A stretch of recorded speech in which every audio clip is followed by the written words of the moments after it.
معروف الحمام المحشي خلق لأهل مصر، والشيفات المصرية بطريقة عملهم للحمام المحشي بروفيشنال ومحترفين، وأطيب حمام محشي بتاكله بمصر. بس الشيف حسين رح يغير لك النظرة. يعني مع احترامي لجميع شيفات مصر البروفيشنال المحترفين جميعا، شوف لي طريقة الشيف حسين بيعمل الحمام المحشي. تابع يا معلم، وعطينا رأيك بكومنت. Let's make حمام محشي. ليتس ميك يا كبير، ليتس ميك. شوف معلم، الله عليك يا شيف حسين. معلم رح يعمل لك اليوم شجرة حمام محشي، شجرة. هاي جاب الحمام يعمل لها مساج معلم وحشاها. الله عليك. جاب لك المطيبات معلم، بصل والقصص والدنيا والتوابل تبعه الخاصة فيه، وظبط لك الدنيا. وهاي عم بيطبخ الرز.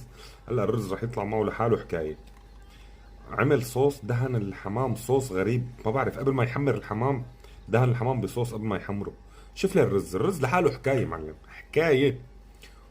رجع الحمامات من محل ما جابهم على الشجرة، رجعون. شوف، شوف معلم، لوحة فنية. هاي خرج تحطها بالبيت تصمدها، لا تاكل منها، بس تصمدها، تصمدها بالمطبخ. يا سلام عليك.